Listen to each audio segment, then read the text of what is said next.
पाठशाला में अब जो खबर बताने जा रहा हूं वो एक खबर से ज्यादा एक खुशखबरी है, क्योंकि अब भारत को एशिया का सबसे बड़ा और दुनिया का चौथा सबसे बड़ा एयरपोर्ट मिलने वाला है। आज जेवर में नोएडा इंटरनेशनल एयरपोर्ट पर कमर्शियल फ्लाइट की पहली ट्रायल लैंडिंग हो गई।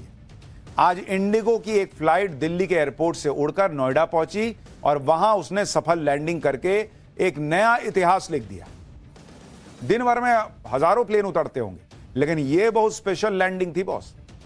अगले कुछ महीने में यहां से रेगुलर फ्लाइट शुरू हो जाएगी और इसके बाद दिल्ली एनसीआर में रहने वाले लोगों को फ्लाइट पकड़ने के लिए लंबे जाम से गुजरकर दिल्ली नहीं जाना पड़ेगा। अब तक जो लोग दिल्ली के इंदिरा गांधी एयरपोर्ट पर फ्लाइट पकड़ने जाते थे, उन्हें एयरपोर्ट पहुंचने के लिए 3-4 घंटे पहले घर से निकलना पड़ता था। इसके अलावा दिल्ली के एयरपोर्ट पर लैंड करने के बाद घर तक पहुंचने में भी बहुत टाइम लग जाता था। लेकिन जेवर एयरपोर्ट शुरू होने के बाद दिल्ली एनसीआर के लोगों का बहुत टाइम बचेगा। 3 साल पहले 25 नवंबर 2021 को जब पीएम मोदी ने जेवर एयरपोर्ट की आधारशिला रखी थी, तब वादा किया था कि अगले 3 साल के अंदर एशिया का सबसे बड़ा एयरपोर्ट भारत में तैयार होगा। और नरेंद्र मोदी ने, सीएम योगी ने मिलकर 3 साल में बॉस, ओनली 3 इयर्स, वो वादा ऑलमोस्ट पूरा कर दिया है। एक जमाना था जब भारत में किसी सरकारी इमारत के शिलान्यास से लेकर उद्घाटन तक सालों का वक्त लग जाता था। मंत्री जी के अप्रूवल से लेकर काम पूरा होने में सालों लग जाया करते थे। अब पीएम मोदी के दौर में यह सब नहीं होता।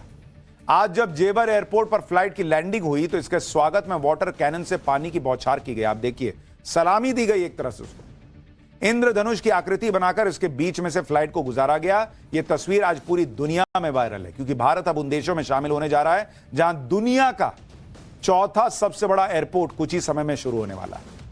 आज इन तस्वीरों की चर्चा पूरी दुनिया में है। लोग सोशल मीडिया पर लिख रहे हैं कि इन तस्वीरों को देखकर आज मोदी योगी के विरोधियों को नींद नहीं आएगी। आज मोदी ने दिखा दिया कि मोदी है तो संभव है, क्योंकि भारत की तरक्की में एक नाम और जुड़ गया है। इस एयरपोर्ट की खूबियां बताने से पहले आपको आज हुई पहली लैंडिंग के बारे में जानना चाहिए, क्योंकि रनवे के ट्रायल का सीधा सीधा मतलब है कि एयरपोर्ट पब्लिक के लिए कुछ ही दिनों में खुलने वाला है। आज सुबह करीब 11 बजे इंडिगो की विमान ने दिल्ली के इंदिरा गांधी इंटरनेशनल एयरपोर्ट से उड़ान भरी और 10 मिनट में जेवर एयरपोर्ट के ऊपर पहुंच गया।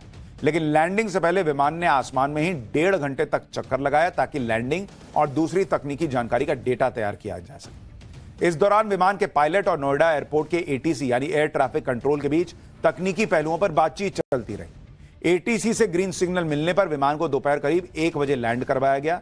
विमान की सफल लैंडिंग के बाद अप्रैल से जेवर एयरपोर्ट को कमर्शियल उड़ानों के लिए खोल दिया जाएगा।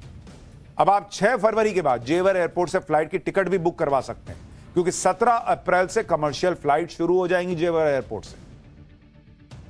आज जेवर एयरपोर्ट पर जिस फ्लाइट की सफल लैंडिंग करवाई गई, इसमें कोई यात्री नहीं था। इस फ्लाइट में सिर्फ 2 पायलट और क्रू स्टाफ शामिल था।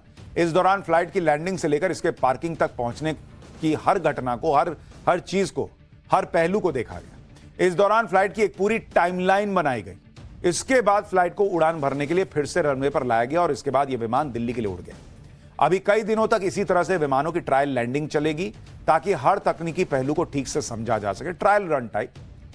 आज आपको यह भी देखना चाहिए कि नोएडा एयरपोर्ट बनने के बाद किस तरह दिल्ली एनसीआर समेत यूपी के लोगों को बहुत राहत मिलने वाली है। नोएडा एयरपोर्ट का पहला फेज बनने के बाद इस पर हर साल 1 करोड़ 20 लाख यात्री हवाई यात्रा कर पाएंगे। इसके बाद चौथा और फाइनल फेज बनने के बाद यहां से हर साल पैसेंजर कैपेसिटी 7 करोड़ की हो जाएगी। इस समय दिल्ली के आईजीआई एयरपोर्ट की सालाना पैसेंजर कैपेसिटी करीब 4 करोड़ है।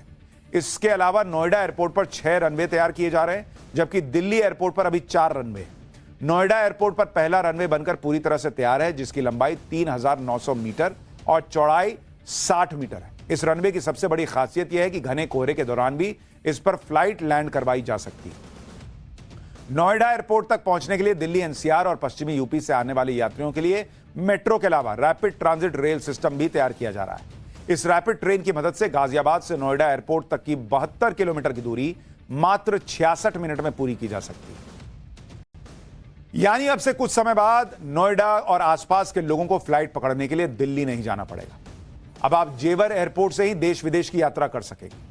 और ये इतना बड़ा एयरपोर्ट, आप सोचिए, चीन के पास इतना बड़ा एयरपोर्ट नहीं है, रशिया के पास इतना बड़ा एयरपोर्ट नहीं है जितना बड़ा एयरपोर्ट नोएडा के करीब जेवर में बनकर तैयार हुआ है। गुजरात की साबरमती जेल में लॉरेंस बिश्नोई के नाम ने ऐसा गदर मचाया है कि उस पर अब वेब सीरीज बननी शुरू हो चुकी है।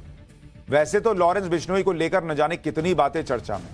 लॉरेंस बिश्नोई के नाम की दहशत बढ़ती जा रही, लेकिन जब से मुंबई में एनसीपी नेता बाबा सिद्दीकी की हत्या हुई, तब से लॉरेंस बिश्नोई के नाम पर फोन पर धमकाने का जैसे ट्रेंड सा चल गया। हर रोज पुलिस किसी ना किसी केस में लॉरेंस कनेक्शन की खोज कर रही है, क्योंकि जेल में बंद गैंगस्टर लॉरेंस बिश्नोई कुछ करे या ना करे, उसका नाम हर 2 दिन बाद हेडलाइंस में रहता है।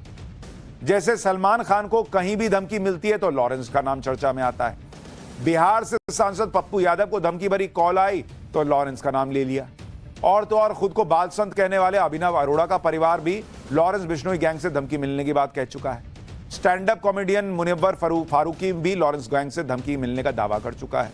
इसी तरह किसी को भी वसूली के लिए कॉल आता है, जान से मारने की धमकी मिलती है, सीधा लॉरेंस बिश्नोई का नाम लोग लगा देते हैं। लेकिन ऐसा पहली बार हुआ है जब अपने नाम पर मिल रही धमकियां खुद लॉरेंस बिश्नोई उस पर जवाब दे रहा है। लॉरेंस बिश्नोई ने अपने ऊपर लग रहे आरोपों पर जज के सामने क्या खुलासा किया और वो कौन है जो लॉरेंस बिश्नोई पर फिल्म बनाने में जुटा है, आज पाठशाला में इसकी डिटेल आपको बताऊं। गुजरात की साबरमती जेल में बंद लॉरेंस बिश्नोई की 7 साल पुराने एक केस में वीडियो कॉन्फ्रेंसिंग के जरिए जोधपुर कोर्ट में पेशी हुई। इस पेशी के दौरान लॉरेंस बिश्नोई ने अपने ऊपर लगे आरोपों पर क्या सफाई दी है और यह केस कौन सा है, उसके बारे में आपको विस्तार से बताऊंगा।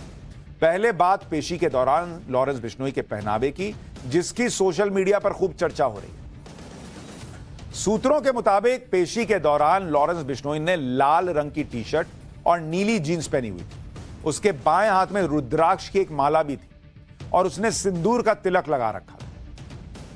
पेशी के दौरान लॉरेंस बिश्नोई से 50 से ज्यादा सवाल पूछे गए।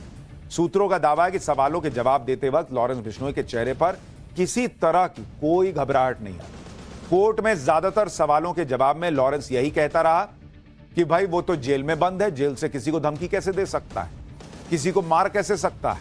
लॉरेंस बिश्नोई ने अपने ऊपर लगाए गए आरोपों को साजिश बताया और कहा कि उसके भाई अनमोल को भी साजिश के तहत फंसाया जा रहा है। जेल में मोबाइल फोन नहीं होता है, ऐसे में वो किसी से मोबाइल पर कैसे बात कर सकता है। इसके बाद लॉरेंस बिश्नोई ने अपनी सफाई में कहा कि कुछ लोग बस उसके नाम का इस्तेमाल कर रहे हैं और पुलिस भी इस साजिश में पूरी तरह शामिल है। यानी पूरी कहानी पलट दी लॉरेंस बिश्नोई ने। वो कह रहा है भाई मैं अंदर बैठा हूं जेल में, मैं कैसे धमकी दूंगा, मैं कैसे मार दूंगा। वो मेरे नाम का लोग इस्तेमाल कर रहे हैं और पुलिस भी मिली हुई है। यानी कहानी में पूरा ट्विस्ट आ चुका है। जिस केस में लॉरेंस बिश्नोई की पेशी हुई उसके बारे में भी जानना चाहिए। यह मामला करीब 7 साल पुराना है। आरोप है कि 4 मार्च 2017 को लॉरेंस बिश्नोई ने इंटरनेट कॉल के जरिए जोधपुर में जैन ट्रैवल्स के मालिक मनीष जैन को वसूली के लिए धमकाया। धमकी देने के बाद 2 आरोपियों ने मनीष जैन के ऑफिस में घुसकर फायरिंग की या फायरिंग की कोशिश की, लेकिन पिस्टल लॉक होने की वजह से फायरिंग हो नहीं पाई। इसके बाद कारोबारी मनीष जैन के घर पर फायरिंग की गई। मनीष जैन को डराने के लिए उसकी कार तक जला दी गई। इस घटना के बाद राजस्थान पुलिस लॉरेंस बिश्नोई को पूछताछ के लिए जोधपुर ले आई, जो उस वक्त पंजाब की जेल में बंद था। इसी केस में लॉरेंस बिश्नोई से कोर्ट में सवाल पूछे गए। लॉरेंस से पूछा गया कि मनीष जैन के घर फायरिंग करने वाले दोनों शूटर्स दावा कर रहे हैं कि दोनों की लॉरेंस से बात हुई थी। दोनों आरोपियों ने पंजाब से अकाउंट में पैसे मिलने की भी बात मानी है। इस पर लॉरेंस बिश्नोई ने क्या कहा वो भी सुनिए। कहा जा रहा है कि उसने कहा कि वारदात होने के 3 साल पहले से वो जेल में था, उसके बाद भी वो जेल में बंद है। ऐसे में वो घटना को अंजाम दे कैसे सकता है। लॉरेंस बिश्नोई ने यह भी दावा किया कि उसके पास से किसी तरह की कोई रिकवरी नहीं हुई है। लॉरेंस बिश्नोई ने आरोप लगाया कि जब इस मामले में उसने पुलिस के साथ सहयोग करने से इनकार किया तो पुलिस ने उसके भाई अनमोल बिश्नोई को भी फंसा दिया। लॉरेंस बिश्नोई ने पुलिस पर अपराध कबूल करने के लिए दबाव बनाने का भी आरोप लगाया। यानी पूरी कहानी अब पलट गई है। लॉरेंस बिश्नोई कह रहा है कि मैं जेल में हूं और मैं तो खुद विक्टिम हूं, पुलिस मुझे फंसा रही है और मेरे भाई को फंसा रही है। दरअसल इस केस में जिस तरह धमकी के बाद टारगेट को डराने के लिए उसके घर या दफ्तर पर फायरिंग की कोशिश की गई, उसे लॉरेंस बिश्नोई गैंग के काम करने का पैटर्न माना जा रहा है। क्योंकि सलमान खान को धमकी देने के बाद इसी साल 14 अप्रैल को मुंबई में इसी गैंग से जुड़े लोगों ने सलमान खान के घर के बाहर फायरिंग की थी। तो कहा जा रहा है कि यह पैटर्न मिल रहा है। लेकिन यह लॉरेंस बिश्नोई के खिलाफ अकेला मामला नहीं है जिस पर सुनवाई चल रही है। श्रद्धा वालकर की हत्या के आरोप में जेल में बंद उसका लिव इन पार्टनर आफ्ताब इन दिनों बड़ी टेंशन में। वो केस नहीं याद है जिसमें 35 टुकड़े किए गए थे। आफ्ताब पर आरोप है कि उसने श्रद्धा वालकर की हत्या करके उसके शव के 35 टुकड़े किए और उसे फ्रिज में रखा था। फिर बैग में भरकर जंगल में फेंकता रहा। इस मर्डर केस को करीब 2.5 साल हो चुके हैं, लेकिन अभी तक श्रद्धा को पूरी तरह इंसाफ नहीं मिल पाया। लेकिन सूत्रों का दावा है कि अब तिहाड़ जेल में बंद आरोपी आफताब डरा हुआ है, क्योंकि बाबा सिद्दीकी हत्याकांड में गिरफ्तार एक आरोपी ने पूछताछ में बताया है कि आफताब अब लॉरेंस बिश्नोई के निशाने पर आ चुका है और उसके शूटर आफताब की कोर्ट में आने जाने के दौरान भी रेकी कर चुके हैं। सूत्रों के मुताबिक इसकी खबर मिलने के बाद आफताब के वकील ने उसकी ऑनलाइन पेशी की गुहार लगाई, जिसे कोर्ट ने मान भी लिया है। यानी जेल में जो बंद है वो भी लॉरेंस बिश्नोई से घबराया हुआ है, जो जेल के बाहर है वो भी घबराए हुए हैं, और लॉरेंस बिश्नोई कह रहा है कि मैं तो जेल में बंद हूं, मैं कैसे क्या कर सकता। यानी कहानी में ट्विस्ट ही ट्विस्ट।